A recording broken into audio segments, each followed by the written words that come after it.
con la presencia del abogado Aldo Cerda, quien actualmente es presidente del Consejo Directivo del Programa Estratégico Industria Secundaria de la Madera en Chile. También se desempeña como presidente del Programa Estratégico de Corfo, Forestal e Industrias de Madera de Alto Valor.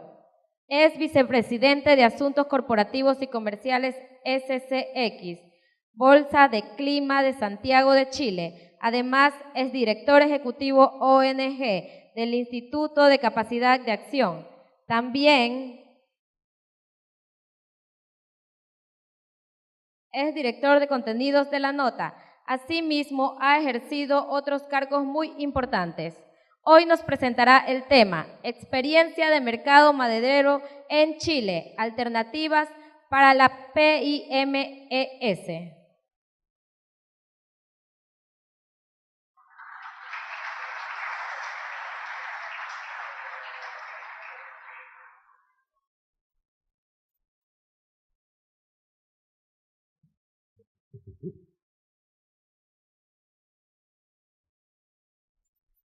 Buenos días, muchas gracias a los organizadores por la invitación y la oportunidad de visitar Quevedo. Creo que la última vez que vine fue hace como 8 años y está completamente cambiada, mucho mejor, así que es bueno ver el progreso del país en eso. Están preparando la presentación, así que voy a partir solo señalando que no soy abogado, que soy ingeniero, cosa que en el caso de Chile sería casi un atentado a la Escuela de Ingeniería haberme cambiado la profesión. El sector forestal chileno puede ofrecer algunas lecciones en el caso del desarrollo forestal en América Latina. En general, cuando uno viaja a nivel internacional, hay dos industrias que llaman la atención del caso chileno, el caso forestal y el caso acuícola del salmón. ¿Por qué? Porque hace 40 años esas industrias no existían. Mucha de la actividad chilena siempre ha estado vinculada a lo que es la minería, y por lo tanto es un endowment del territorio que venía dado, pero el sector forestal y el sector acuícola se desarrollaron a partir de nada, a partir de emprendimientos que surgieron hace más de 40 años. En el caso del sector forestal chileno fue un esfuerzo que hizo el Estado por desarrollar plantaciones forestales y, como se llama, a través de distintos instrumentos se consolidó lo que hoy día se tiene alrededor de 2,5 millones de hectáreas plantadas, y que son la base y el corazón de una industria que se integró hacia adelante y en la cual se tiene mucha modernidad en términos del tipo de inversión que se ha desarrollado y la integración de cadenas comerciales hasta el mercado final. En el caso de la industria salmonera es el mismo caso, una industria que, que surgió a fines de los 80 y que hoy día es el tercer sector de exportación, el maderero es el segundo y la minería el primero.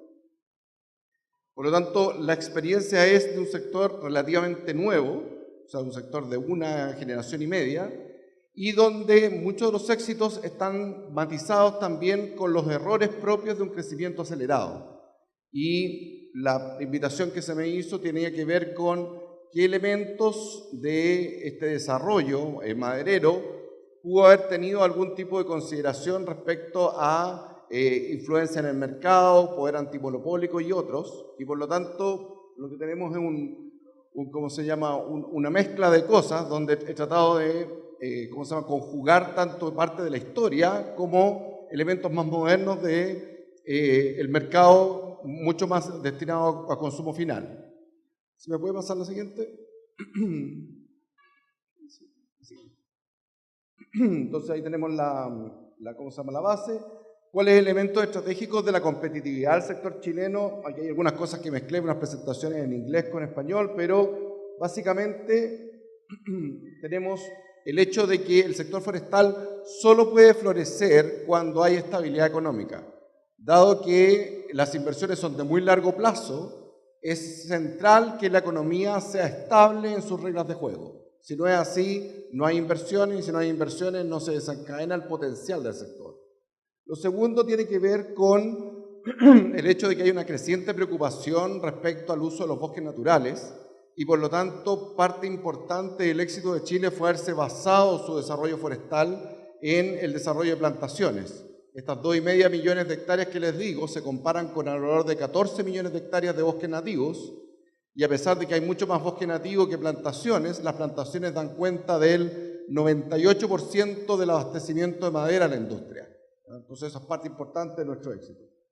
Tercero era el hecho de que en Chile hubo, a partir de los 70, libertad para el comercio en cualquier estado o grado de elaboración. Es decir, se le brindó liquidez tanto al productor de trozo, como al productor de madera cerrada, como al productor de muebles.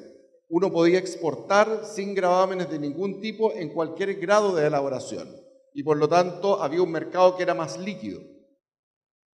Lo cuarto tiene que ver con un tema que es creciente, que es la preocupación respecto al origen de los productos que no hayan venido de una deforestación, que no hayan venido de prácticas cuestionables en el ámbito ambiental o laboral, y por lo tanto en Chile se desarrollaron hace mucho tiempo sistemas de trazabilidad y de certificación de sustentabilidad que están por encima de los estándares que se tienen incluso en Europa, Estados Unidos, Australia y Nueva Zelanda. Lo quinto tiene que ver con este origen en un recurso renovable. Ha hecho que la madera en general penetre muy bien en aplicaciones que antes estaban muy concentrados en recursos como el cemento, como el acero, y que hoy día, en una perspectiva de análisis de ciclo de vida, son vistos como materiales menos eficientes en términos de emisiones que la madera. Y lo quinto tiene que ver con algo que es central, que el desarrollo de un sector no se puede dar solo por un trabajo del Estado o de los privados, tiene que ser una alianza público-privada de largo plazo. Y eso les quiero contar un poquito. La siguiente, por favor. En el caso de Chile, la estabilidad viene dada por un cambio estructural que se produjo en la economía chilena a partir de los 70 y que permite tener una evolución positiva del producto desde alrededor del año 75 en adelante. Lo vamos a ver después en comparación con el resto del continente, pero esa estabilidad es la que calza precisamente con el periodo de mayor expansión del sector forestal chileno, que también disfrutó de una iniciativa legal muy similar a la que existe en Ecuador, que es un subsidio que se paga contra un emprendimiento exitoso de las reforestaciones o forestaciones, en la cual el gobierno financia parte importante de lo que fue el costo de ese establecimiento, pensando que en realidad se verifican varias cosas, de que esa industria se va a generar a partir de ese abastecimiento, de que pues se genera valor agregado, se generan impuestos y se generan encadenamientos productivos virtuosos, y por el elemento de riesgo, o sea, pensar un negocio de largo plazo en la cual no se va a ver dinero antes de 10 años, es súper complejo en economías en América Latina. Nosotros nos ha pasado el caso, por ejemplo, de Argentina. Argentina tiene condiciones excepcionales para el desarrollo del mercado forestal. Sin embargo, en Argentina, 3 años es largo plazo. Pensar en invertir a 10 años es imposible. Y por lo tanto, Argentina no se ha desarrollado según el potencial que tiene de su clima, de su suelo, básicamente porque no tiene esta estabilidad a largo plazo que le permite desarrollarse. ¿El siguiente? Mirado en perspectiva, ustedes saben, Chile es un país muy delgado, ¿cómo se llama? Largo y delgado.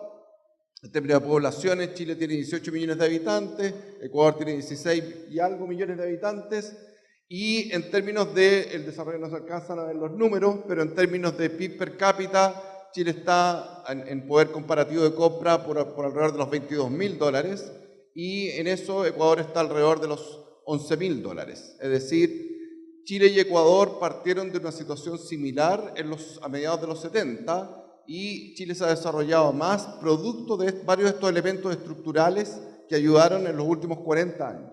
Siguiente.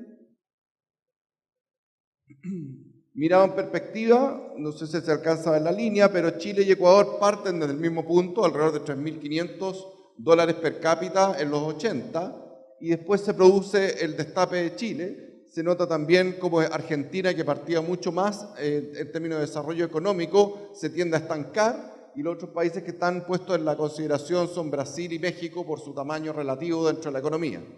Entonces Chile ha tenido un buen performance, un performance sostenido que ha superado cambios de gobierno, cambios de orientación, y eso ha sido central para la estabilidad de las reglas del juego del sector forestal.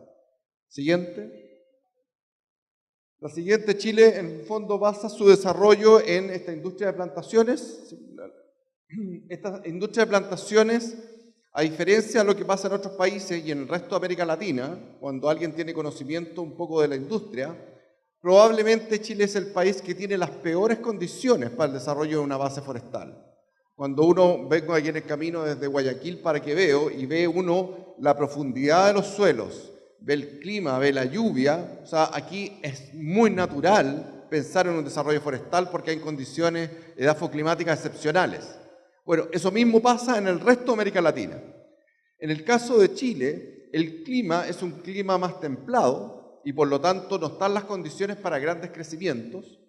En Chile, a fines de la década del siglo XIX, principios del siglo XX, dada la fiebre del oro que se verificó en California y en Australia, Chile se transformó en el granero del mundo, dado que nadie estaba produciendo granos, Chile lo hizo, pero en terrenos que no eran aptos para ello. Por lo tanto, lo que se produjo fue una masiva degradación de los suelos y una deforestación enorme. Todo eso que está pintado en café en el mapa, reflejan mapas de erosión, donde en Chile en general más del 80% de los suelos están con algún grado de erosión y más del 40% con grados graves de erosión. Por lo tanto, lo que hizo el gobierno en su momento fue tratar de resolver un problema urgente, que era la pérdida de suelos productivos, y la única manera de recuperarlos era estableciendo cultivos donde la tierra no se rotara todos los años. Y esos eran los cultivos forestales. Por lo tanto, lo forestal partió de una lógica casi ambiental de recuperar un suelo que se iba a perder, y a partir de eso se desencadenó una industria que hoy día es muy competitiva. Pero básicamente en Chile las plantaciones no se establecieron en competencia con el sector agrícola, porque el sector agrícola sigue ocupando los terrenos de mejor calidad. La siguiente.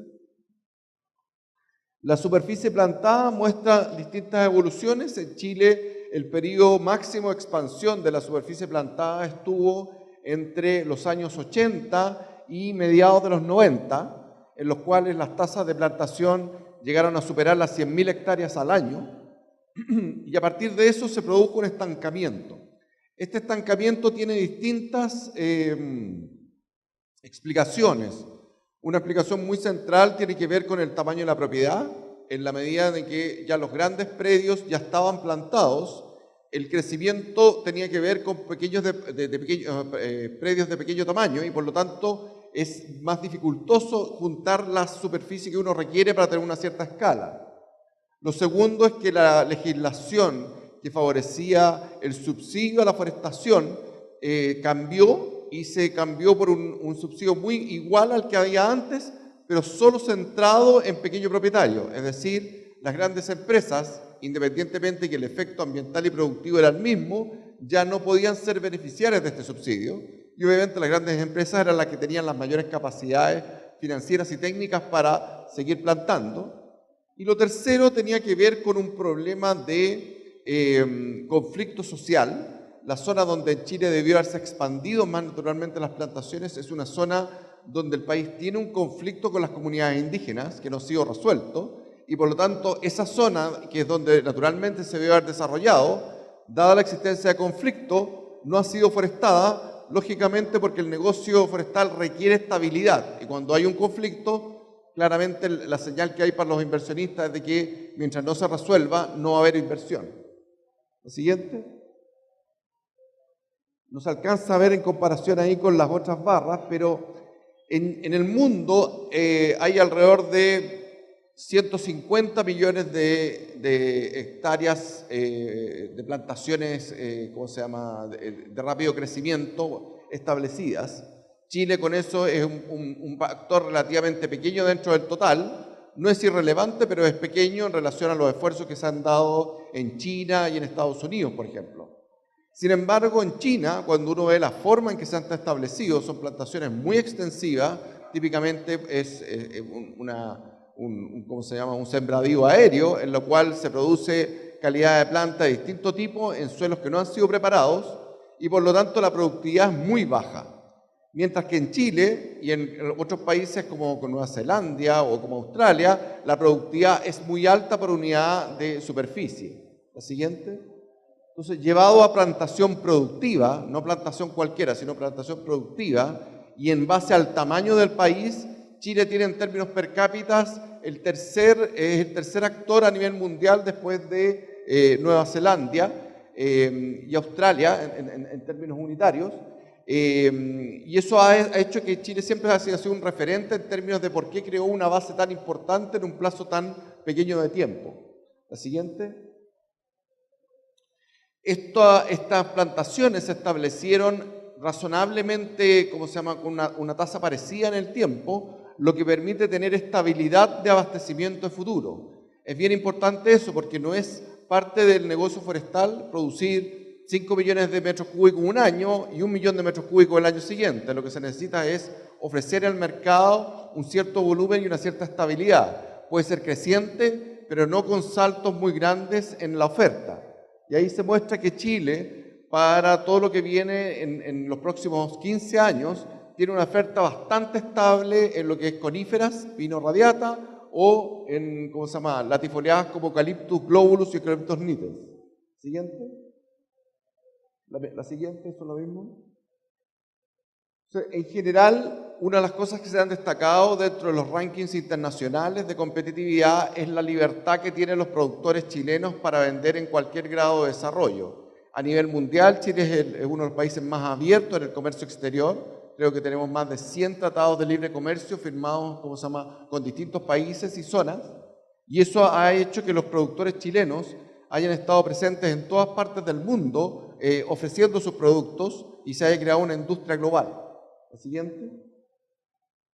No lo van a anotar ahí, toda la presentación se las puedo dejar para información, pero la parte central del negocio tiene que ver con que el costo de formación de la madera sea bajo. Y el costo de formación de la madera es bajo, uno, si es que los árboles crecen mucho y por lo tanto en poco tiempo se logra formar la masa forestal, o si los suelos son baratos, o si la mano de obra que es intensiva en las fases de establecimiento y manejo, es menos costosa. O cuarto, si la infraestructura para sacar esa madera está disponible. Si el país tiene suelos caros, si los árboles no crecen mucho, si no hay infraestructura para sacar esa madera, o el costo de mano de obra es alto, básicamente ustedes no tienen competitividad en la madera que sale. A nosotros nos llama mucho la atención, la especie dominante en Chile es el pino radiata. El pino radiata viene originalmente de California y la parte norte de México. Y en México el crecimiento de ese pino es mayor que el crecimiento que se tiene en Chile. Y sin embargo, la madera chilena de esa misma especie llega a México a la mitad del costo de un productor mexicano. ¿Dónde está la diferencia? No está en el crecimiento es mayor en México, está en el costo de la tierra. En el caso chileno, como es una tierra muy degradada, es un costo de tierra bajo, mientras en el caso mexicano, la tierra compite con el cultivo del aguacate o la palta, y por lo tanto tiene un costo alternativo alto. Y en el caso de México, la infraestructura caminera, producto del narcotráfico y otras zonas, hace que sacar un trozo de madera cuesta mucho para que llegue a los puertos. Mientras que en el caso chileno, que es un país muy delgado, llegar a puertos es bastante sencillo y hay una industria naviera que tiene a Chile como un punto central de abastecimiento de todas las Américas. Por lo tanto, eso explica por qué una especie que originalmente provenía de otro país como México no es competitiva en el mismo país y sí es competitiva para Chile. Y ahí lo que tengo son distintas tablas que muestran las distintas etapas de conversión y donde Chile tiene ventajas y es un competidor de clase mundial. La siguiente. Para ejemplificar este cambio, quiero señalarles que nosotros en general, como buenos latinos, durante mucho tiempo fuimos buenos copiadores de desarrollos forestales que había en otros países. Y una referencia para nosotros era Nueva Zelanda. Nueva Zelanda, un poco antes que Chile, estableció el mismo tipo de pino que era originario en México, en Nueva Zelanda. Y por lo tanto, a los neozelandeses les interesaba que hubiera otro oferente en el mercado que pudiera estar ofreciendo esto al mercado internacional y trabajar en forma conjunta. Por lo tanto, Nueva Zelanda, que estaba mucho más avanzado en silvicultura en Chile, invirtió en Chile, tuvo empresas neozelandesas en Chile. Muchos chilenos iban a Nueva Zelanda a ver cuáles eran las prácticas silvícolas, tecnológicas y comerciales, y por lo tanto para nosotros fue un referente. Y esto duró alrededor de hasta mediados de los 90. Hoy día, cuando a un ingeniero forestal chileno le preguntan dónde quiere ir para desarrollar prácticas, él probablemente va a querer ir a Brasil, porque los mejores avances en biotecnología están en Brasil, pero nunca va a mencionar Nueva Zelanda. Nueva Zelanda perdió relevancia en el mercado forestal, precisamente porque varios de estos elementos que son claves en la competitividad en Nueva Zelanda se empeoraron. Y lo que es bien notable, la siguiente. En términos relativos, hoy día el principal producto de exportación de Nueva Zelanda son trozos sin procesamiento a China. Y en Chile, el porcentaje de la producción que va sin procesamiento a los mercados internacionales hoy día es ínfimo, ¿ya? Y esto es porque en Nueva Zelanda finalmente no se generó condiciones de competitividad que hagan posible industrializar y desarrollar la industria, y en Chile sí. Hoy día el ratio de productos remanufacturados en relación al total de Chile es más del doble que el que existe en Nueva Zelanda. Por lo tanto, haber partido antes no es condición natural como para mantener una condición de competitividad si ciertos elementos de competitividad no son cuidados, ¿ya? Y eso quiero volver un poco más adelante. El siguiente.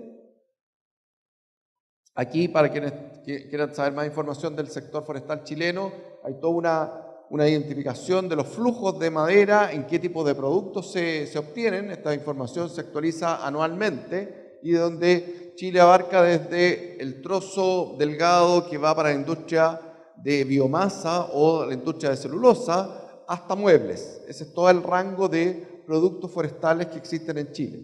La siguiente. Uno de los temas que para nosotros fue importante fue el tema de la certificación. Hace alrededor de 15 años, nuestros competidores, justamente los neozelandeses, identificaron que los temas de conflicto social en Chile eran complejos y se iban a profundizar, que las compañías chilenas no tenían tanta costumbre de los temas de certificación y por lo tanto ellos promovieron la certificación en mercado, cosa de dejar a los chilenos detrás en el desarrollo de esto. Sin embargo, en Chile la industria ya había alcanzado un grado de madurez muy alta y inmediatamente una alianza público-privada se dio cuenta de que la certificación podía ser o un elemento de mejorar la competitividad de nuestra oferta o una fuente de pérdida de competitividad si nos quedábamos atrás. Y por lo tanto, en un plazo muy corto, se generaron estándares, se hizo partícipe a la ciudadanía, se homologaron estos estándares nacionales con estándares internacionales, tanto en Estados Unidos como en Europa, y Chile pasó de estar en una posición desventajosa respecto a Nueva Zelanda en alrededor de 5 años, pasar a estar en una situación muy ventajosa porque más de 3/4 partes de todo el volumen que se produce en Chile hoy tiene certificación internacional de sustentabilidad. Por lo tanto, eso hizo que todo el sector se movilizara, todo el sector mejorara en términos de lo que es la integración de los elementos sociales y ambientales, y por lo tanto, eso que para los neozelandeses en un momento era una fuente de competencia con nosotros, se transformó en una fuente de desventaja para ellos, porque ellos no tienen el porcentaje que Chile tiene, y por lo tanto, hoy día su madera llega con más dificultad a ciertos segmentos de mercado que son, a su vez, exportadores a Europa y Estados Unidos. Por lo tanto, en el caso chileno, la certificación fue parte importante de esta historia de éxito. Siguiente. Las historias de éxito siempre tienen un correlato de lo positivo y lo negativo. No he querido dejarlos de lado y aquí he mencionado un paralelo. Cuando uno va en Chile a la 8ª región, donde está el corazón forestal de Chile, y va, por ejemplo, a uno de los grandes actores del sector, que es Arauco, uno puede visitar la planta que está ahí en la foto, arriba, que es la planta de Itata. Esa es una planta que tiene integrada una planta grande de más de 1 millón de toneladas de celulosa, que tiene industria de tableros, que tiene aserrío, que tiene manufactura. Y el setting escénico que preparó Arauco fue tal de que la gente, cuando viniera por competidores en el camino, viera este desarrollo industrial y se convenciera de que era imposible competir con Arauco. Eso era el efecto visual que querían lograr. O sea, es bien imponente en términos de desarrollo. En Europa ustedes no encuentran un desarrollo así. O sea, donde está toda esta integración, donde los trozos vienen y sufren un procesamiento integral para que haya cero desecho. Pero a esa industria moderna de clase mundial, que como se llama, donde Arauco y CMPC, que son los principales actores chilenos, son también top 5 a nivel mundial en términos de resultados, existe además un desarrollo de otra industria, que es la industria de menor tamaño, que ha estado rezagada. Y esa industria en general cometió un error a mediados de los 90, que fue tratar de emular el modelo de Arauco SMPC. Y el modelo de Arauco SMPC es un modelo de escala. O sea, tener amplia superficie de plantaciones. Arauco tiene 1 millón de hectáreas plantadas. Aserraderos y plantas de celulosa de gran tamaño y por lo tanto alta productividad. Canales comerciales focalizados en productos commodity. Y actores de mediano tamaño trataron de tener el mismo modelo. Trataron de tener un poco de plantaciones, un poco de aserrío, un poco de remanufactura, pero no tenían la escala para ser competitivos en ninguna de esas etapas. Entonces, en lugar de avanzar hacia el valor agregado, que es un segmento donde Arauco y CMPC no tienen competencia si no entran, prefirieron competir en los mismos nichos donde el costo es lo determinante y no el valor. Y por lo tanto tenemos una industria que está rezagada y que le falta mucho por llegar a esos niveles de los principales actores. Y es una industria que hace una queja permanente respecto a su trazo. En muchos casos autoinferido, pero uno no puede olvidar de que finalmente con todos los actores tiene que remar.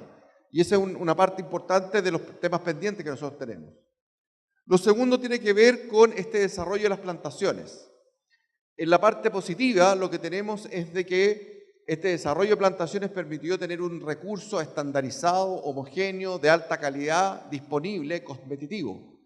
Pero por otra, ese recurso en términos prácticos estaba concentrado en pocas especies para ser competitivo en costos.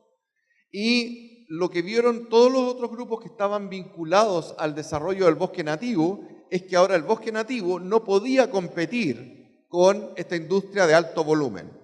Nuevamente, los productores que estaban vinculados al bosque nativo quisieron ir a los mismos segmentos donde van los competidores grandes y en esos segmentos se compite por costo. Y cuando uno tiene unidades de bosque nativo donde debe hacer extracciones parciales, donde la logística es mucho más compleja, no va a tener la misma competitividad. Por lo tanto, se produjo un rechazo natural hacia las plantaciones como que fueran las culpables de la baja productividad de otros sectores. Y eso determinó que no se mantuviera el incentivo a la forestación que fue clave en el desarrollo del sector.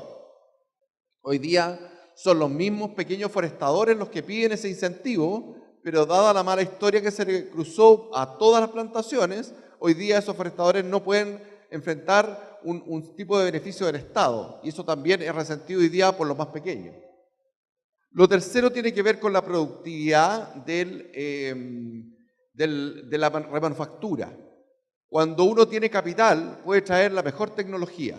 Y eso ha hecho que Arauco, CMPC y Maciza sean actores de alta productividad.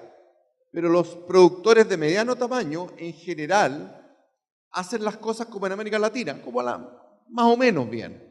Pero cuando uno ve los mercados más sofisticados no quieren que uno le entregue una producción más o menos bien. Lo que quiere es que entregue una producción sin problemas, 100% de alta calidad. Y por lo tanto el tema de productividad es un tema pendiente para la empresa mediana y pequeña. Lo cuarto tiene que ver con el efecto demostrativo. Todos los países que son potencia forestal construyen en madera. Todos. En Estados Unidos, en Canadá, en Escandinavia, en la construcción residencial más del 85% es estructuralmente en madera. Nosotros tenemos una herencia derivada de España, y en España, donde no había recursos, no se construye en madera, o lo que se construye en madera es de carácter temporal, de emergencia. Por lo tanto, en Chile tampoco existía costumbre de construir en madera, salvo las zonas que fueron colonizadas por inmigrantes alemanes, y que ellos sí construyeron en madera, pero el resto en Chile no se construye. Y por lo tanto, cuando uno quiere crecer en el segmento que más va a consumir madera, que es el segmento del mercado de construcción, no tiene el efecto demostrativo del mercado doméstico donde uno pueda meter este producto. Por lo tanto, uno de los temas pendientes en Chile era cómo aumentar la penetración de la madera en el sector construcción en un contexto donde no hay país forestal que no lo haga, y por lo tanto culturalmente estamos en una situación bastante única. Y lo quinto tiene que ver con esta mención que yo les señalaba de que las viviendas de madera en Chile siempre estuvieron asociadas más a viviendas de emergencia. Por lo tanto, uno está enfrentando un estigma de que el producto es como un producto de segunda calidad. Es un producto que es vendido como de primera calidad en el primer mundo, pero que es considerado segunda calidad en el propio mercado doméstico. Por lo tanto, ahí tenemos un gran desafío. Siguiente. Por lo tanto, se creó al alero del Estado un programa estratégico, que es un programa estratégico de la madera, que me pidieron presidir, donde nos juntamos con los actores privados, con los sectores públicos y con la academia, para tratar de superar ciertas brechas que existen en el desarrollo del sector. Y los tres objetivos que este gran consejo, más de 30 instituciones, definieron fue aumentar la superficie forestal, ahora ya que no hay subsidio, a través de mecanismos financieros innovadores, sobre todo la securitización y otros, aumentar la penetración de los productos de mayor valor agregado en la canasta exportadora del país, que es también muy relevante para la industria de mediano tamaño, y tercero, aumentar la penetración del sector construcción. La siguiente. No voy a entrar en el detalle porque me quiero concentrar en los temas de competencia, que fue parte importante de lo que me pidieron. Les quiero contar que después de 2 años, y comparándolo con alrededor de 18 programas estratégicos, donde está desde acuicultura, minería, energía solar y otros, los análisis independientes que se han hecho han mostrado que el programa La Madera es el programa que más ha avanzado, y lo hemos hecho así porque lo que hicimos fue algo bastante sencillo. No quisimos hablar desde la oferta, quisimos hablar desde la demanda. Y por lo tanto nos movilizamos con aquellos agentes públicos que son encargados de las compras públicas, por ejemplo, el Ministerio de Vivienda, para que le diera a la madera las mismas posibilidades de competir que los otros materiales. No queríamos que nos dieran una ventaja, nos queríamos poder parearnos en las oportunidades. Se solucionaron temas normativos, se estandarizaron ciertos elementos en las licitaciones. Y en términos prácticos, lo que hace el Ministerio de Vivienda es, cuando quiere entregar un conjunto, le ofrece distintas alternativas a la gente y que la gente elija. Y lo que nosotros hicimos fue desarrollar encadenamientos productivos, donde, como se llama, la madera original puede venir de una gran empresa, pero después es procesada en un aserradero de medianos, después pasa a una planta de tableros, también de otro actor mediano, y después con una empresa constructora se industrializa y se pone en terreno. Básicamente la gente lo que vio fue que si elegía una vivienda intensiva en madera, que por fuera no se veía de madera porque tiene recubrimientos, tiene aislación y otros, tenía una casa en menos tiempo, de mayor tamaño, porque la ventaja de la madera la tradujimos en tener más superficie, y en un concepto donde el tipo de desechos y la generación de empleo en la comunidad cercana era bastante perceptible. Por lo tanto, la gente, cada vez que lo pudimos hacer, fue pidiéndonos soluciones de madera, y al jalar desde la demanda, toda la empresa PYME empieza a moverse hacia este nuevo desarrollo. Por lo tanto, en poco tiempo se pueden lograr efectos demostrativos importantes cuando hay una articulación público-privada que así lo permita. La siguiente. Solo mencionar que parte importante de nuestra agenda ha estado consumida por lo que fueron los incendios en el verano. Estos incendios, en general, nosotros ya habíamos identificado que el cambio climático había cambiado las condiciones para la promoción de los incendios en Chile. En los últimos 10 años, la tasa de siniestralidad había aumentado 6 veces. El último año esto aumentó 10 veces más que el promedio de los 6 años anteriores. Y esto es básicamente porque, como se llaman, las condiciones que hacen que las sequías sean más prolongadas, que las lluvias se concentren en menos periodo de tiempo y por lo tanto, como se llama, se produzcan estos pics climáticos inusuales, donde hayan olas de calor y otros, se generan condiciones como las que se generaron este verano en Chile, en las cuales los incendios afectaron alrededor de 200.000 hectáreas y en algunas regiones más del 50% del abastecimiento. Por lo tanto, para nosotros este es un tema de futuro, de cómo la recuperación que se hace ya incorpora adecuadamente en las prácticas silvícolas el tema de la adaptación climática al calentamiento global. La siguiente. Ahí está la respuesta pública que hubo a esto con un programa agresivo de incentivo a la reforestación y a la industrialización en madera. La siguiente. Quiero mencionarles brevemente lo que es el pasado de la regulación antimonopolios en Chile y cómo esto afectó particularmente a un producto de la madera, como es el papel higiénico, y que es un caso muy icónico en el caso chileno, y para ahí cerrar con las conclusiones.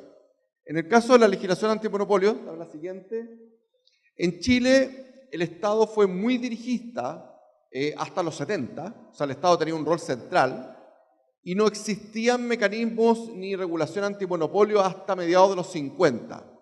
En los años 50, el gobierno del presidente Ibáñez contrató una misión norteamericana, la misión Klein-Sachs, que hizo una propuesta de regulación.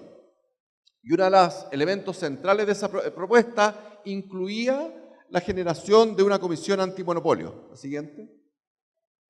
La ley que se estableció a fines de los 50, que es la 13.305, establece esta figura de velar a través de un comité experto por la competitividad de los mercados, y donde lo original que fue extraído de la legislación americana fue de que atentar contra la competencia podía llevar a sanciones penales, es decir, alguien podía ir a la cárcel si es que no verificaba condiciones de libre competencia en el funcionamiento de los mercados. Eso fue en esos tiempos considerado como parte avanzada de la legislación chilena. La siguiente. Parte importante de esta especialización de la comisión es la figura de un fiscal que es alguien que tiene conocimiento y que es la cabeza visible de la lucha antimonopolios en el país, y esa figura quedó establecida en la legislación desde el principio. La siguiente.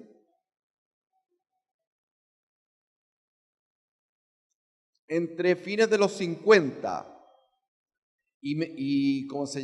hasta 1972, la comisión había sancionado solo 2 casos, en todo su historial.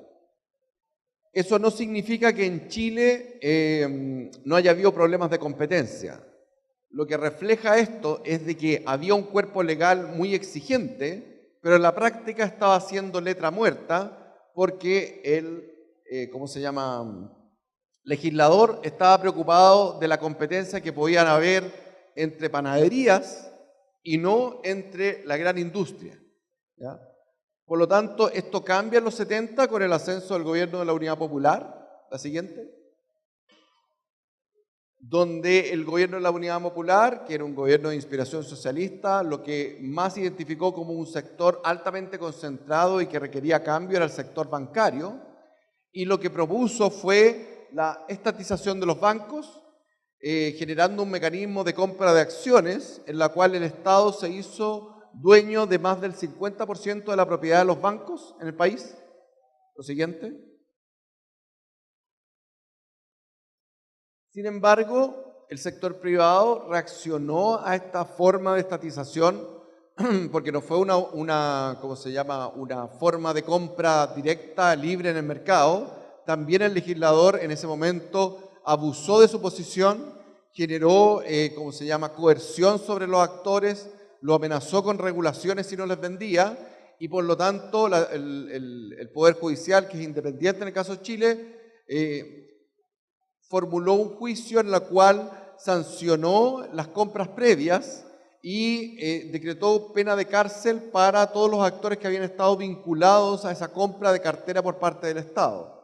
Ahora, como Chile es un país chico igual que Ecuador, todo el mundo sabía lo que iba a pasar y por lo tanto todos los ejecutivos del Banco Estado, Corfo y otros que eran del Estado, que estuvieron involucrados en esa compra de cartera, habían dejado el país antes de que se produjera la sanción y por lo tanto pudieron eludir la pena de cárcel. La siguiente.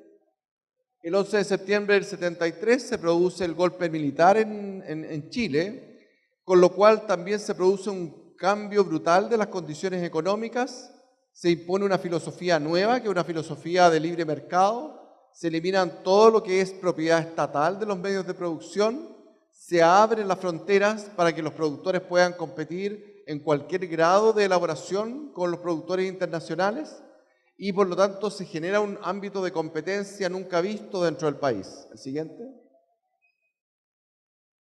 El decreto ley 211 tiene que ver con esto, con la promoción de la competencia, fue promulgado el año 79 y conjunto con otras, regulaciones en el ámbito laboral y otros, lo que promovía era una mayor competencia. La siguiente. La siguiente. ¿Ya? Dale nomás a la siguiente. Ya. Parte importante de los cambios que se han verificado en el último tiempo en Chile tiene que ver con el año 2003, que hubo una gran reforma en el Estado también. Esa reforma, lo que hizo en el caso de la ley anticompetencia, decía, no me sirve de nada tener una ley donde quien infrinja las reglas de competencia se va a la cárcel. Si es que nunca ha ido nadie, se ha ido a la cárcel. Por lo tanto, eliminó la alternativa, penal dentro de las sanciones, aumentó lo que eran las multas y generó un cuerpo independiente que era, elegido el fiscal nacional económico por un concurso de alta dirección, es decir, un concurso abierto. Sin embargo, el presidente de ese consejo sigue siendo sancionado por el presidente de la República. Por lo tanto, igual uno sentía de que todavía había un cierto grado de influencia del gobierno sobre un cuerpo que tenía que ser autónomo. Siguiente. Siguiente. ¿Ya? Básicamente, todo esto dura hasta hasta este gobierno. Este gobierno lo que hace es señalar de que existen distintos grados y antecedentes en los pollos, en las farmacias, en las financieras y en distintos sectores que llegan a consumidor final de colusión que han afectado a la ciudadanía, que la ciudadanía se ha visto,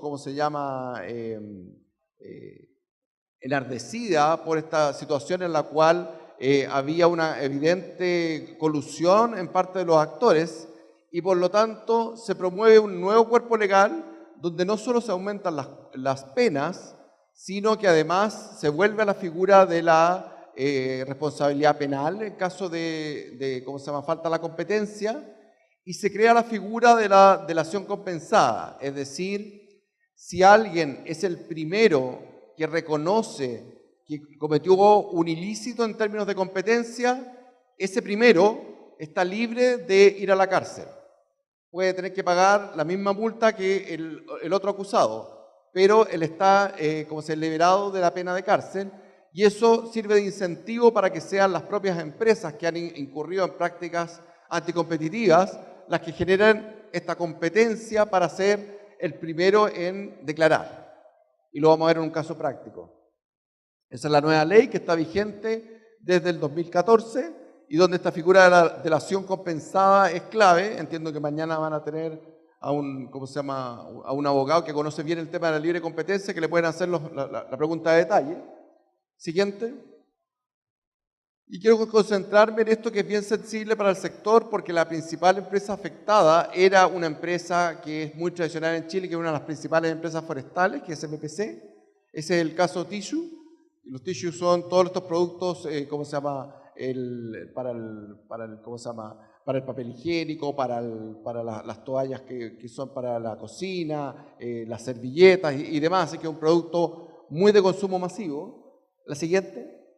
En Chile, las compañías que estuvieron involucradas por más de 10 años en esta colusión son dos.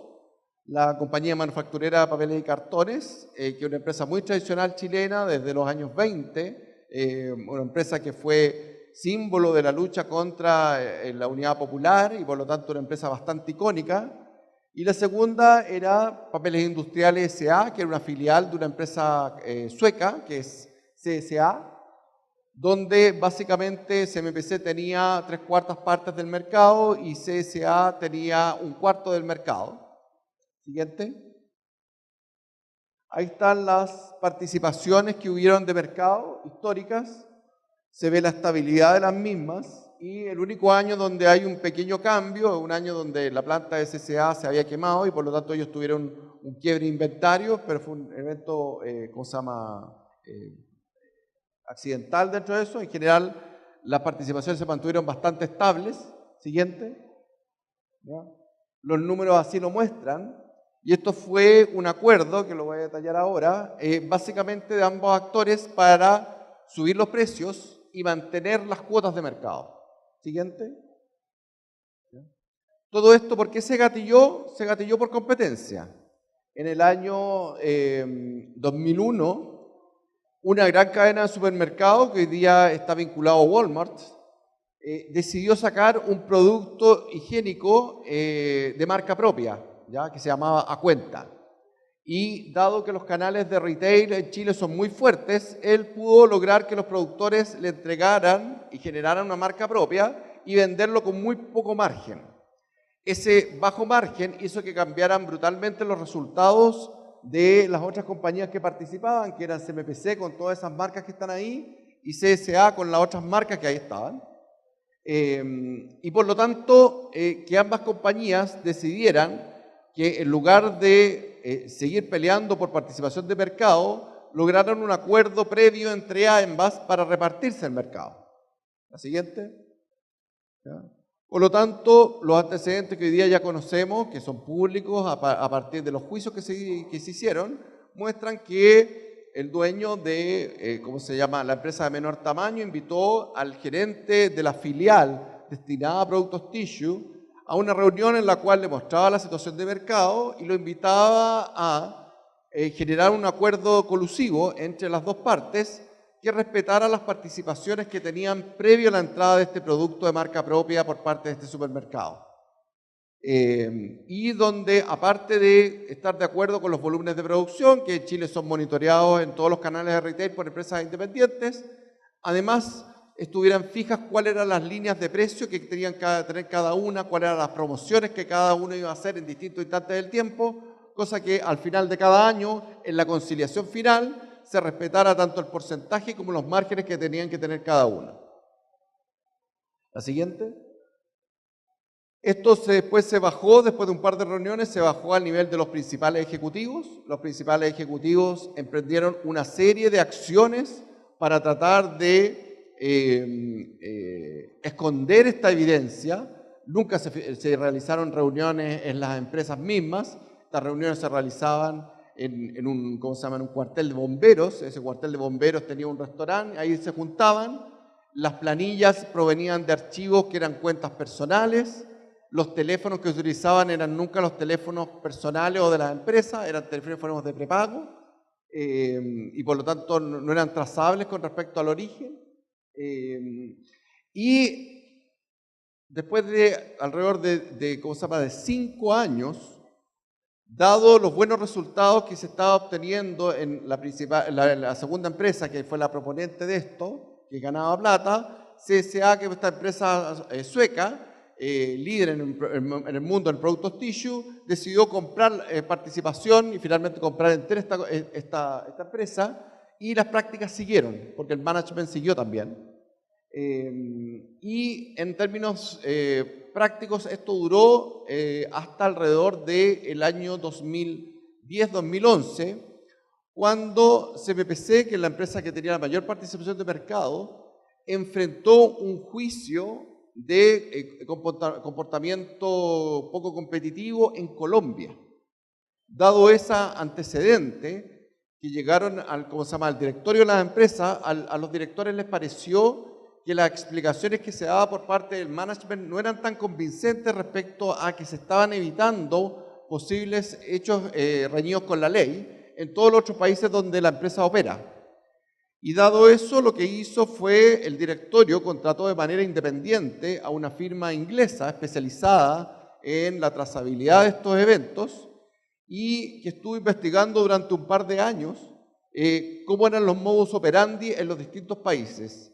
Y el informe, ¿cómo se llama?, de esta firma inglesa, finalmente entregado al directorio de la empresa, fue de que efectivamente se había generado un acuerdo de colusión entre estos dos actores, que los otros que venían eran absolutamente marginales y por lo tanto no necesitaban ser parte de este acuerdo, que esto tenía una larga data, más de 10 años de funcionamiento, y dada la entrada en vigencia de este nuevo cuerpo legal en la cual esto se sancionaba como con pena de cárcel, la empresa decide autoinculparse y va a la Fiscalía Nacional Económica y entrega los antecedentes al regulador para señalar que estaba en conocimiento de estos elementos y que, ¿cómo se llama?, ella era parte de este acuerdo colusivo. Y esto generó un caso de alto revuelo en Chile en los últimos 2 años, no solo porque ¿cómo se llama?, son productos de consumo masivo, que todas las personas al final fueron afectadas de una manera u otra por esta alza de los precios, sino también porque esta empresa, ¿cómo se llama?, que es CMPC, es una de las empresas más icónicas dentro del sector empresarial chileno, probablemente uno de los grupos tradicionales más respetados que había, y caer en prácticas colusivas, en el caso chileno, es muy penalizado socialmente. La siguiente.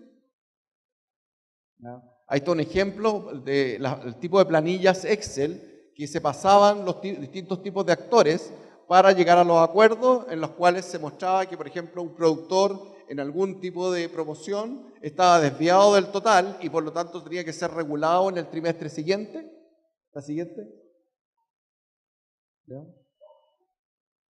Y por lo tanto, ¿cómo se llama? Como les decía, esta empresa se autoinculpó, tiene el beneficio de que sus ejecutivos, por lo tanto, no van a tener que pasar cárcel, pero lo central fue de que la Fiscalía Nacional Económica encargó 2 estudios independientes para ver el tamaño del daño realizado y, por lo tanto, el tamaño de la compensación que debía ser pagada por esta empresa.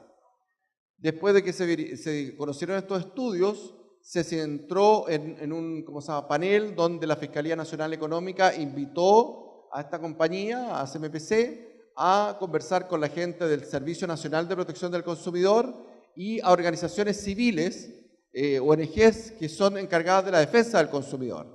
Y con ellos estuvo negociando más de un año. Y finalmente, el acuerdo fue que CMPC pagaría una multa total de 150 millones de dólares, y el acuerdo sería de que esos 150 millones de dólares no iría a las arcas del Estado, 150 millones de dólares se repartiría entre la población.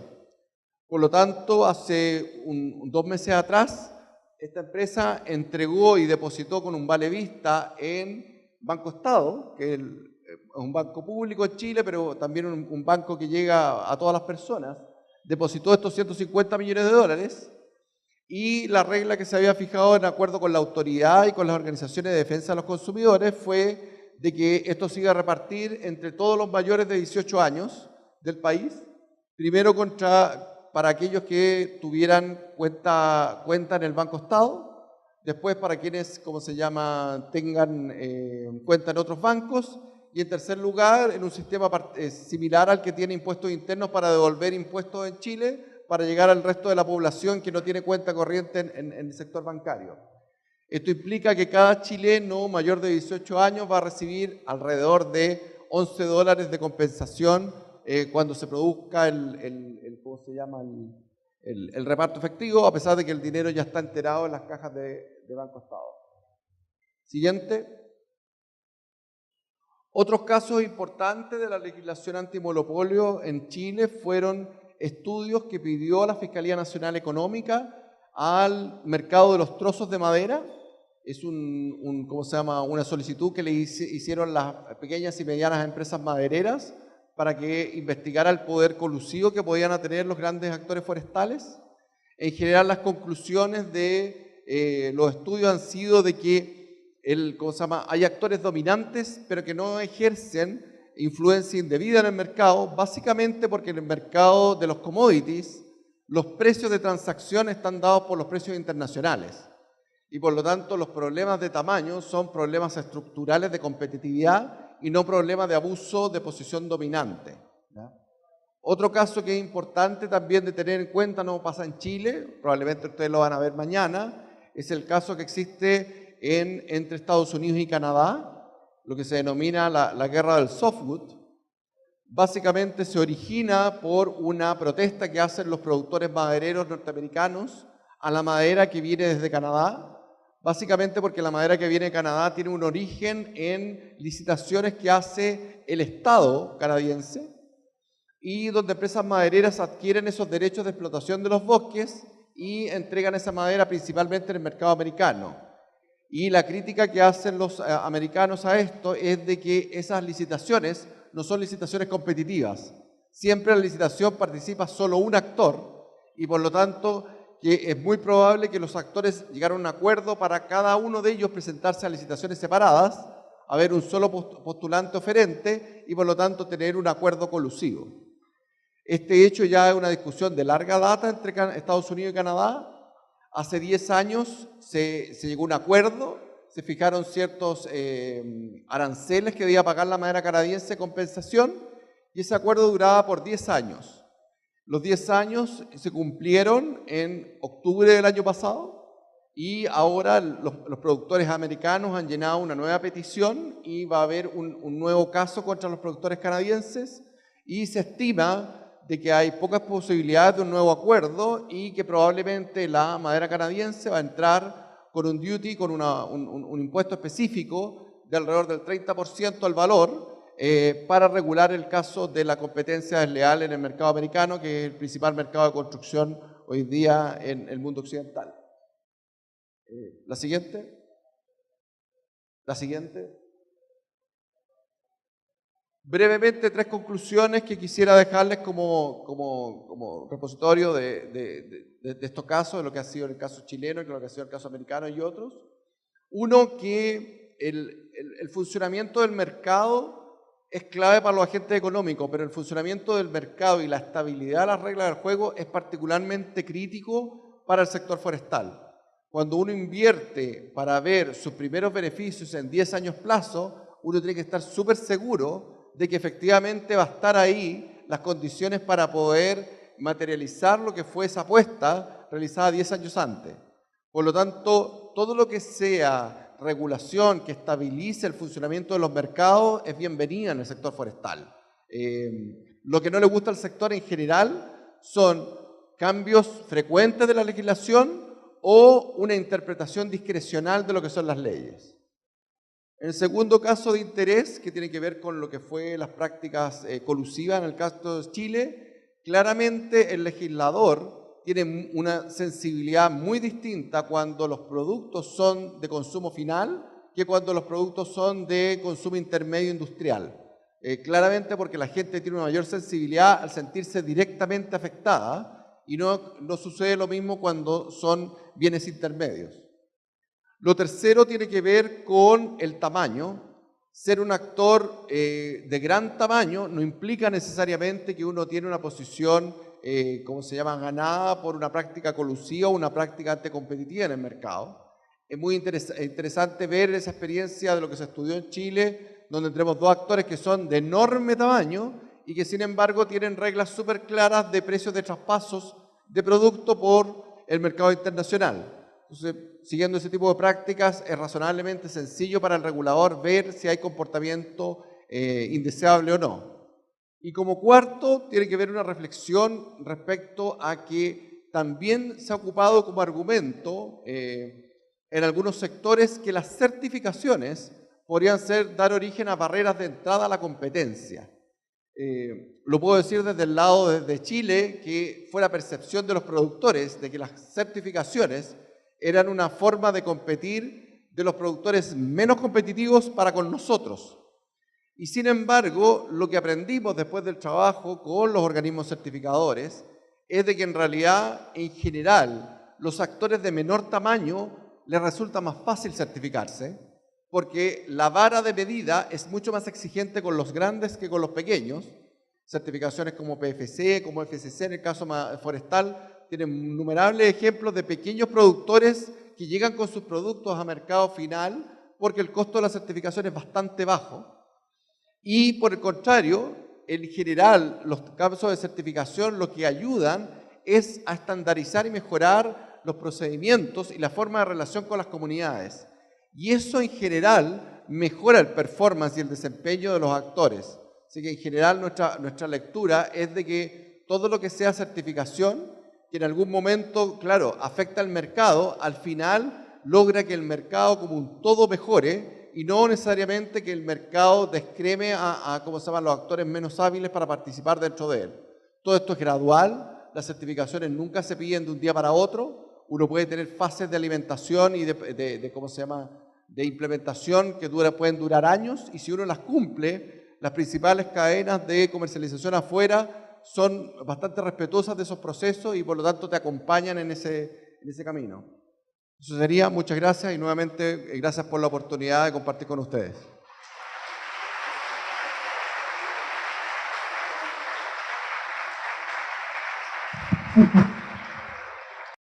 Agradecemos por su exposición al abogado Aldo Cerda, quien actualmente es presidente del Consejo Directivo del Programa Estratégico Industrias Secundarias de Madera, Chile. Asimismo, recalcamos nuestro sincero agradecimiento a Plantaciones de Balsa Plantaval S.A. Sin su auspicio no hubiese sido posible contar con la presencia del abogado Aldo Cerda. Un fuerte aplauso para él, por favor.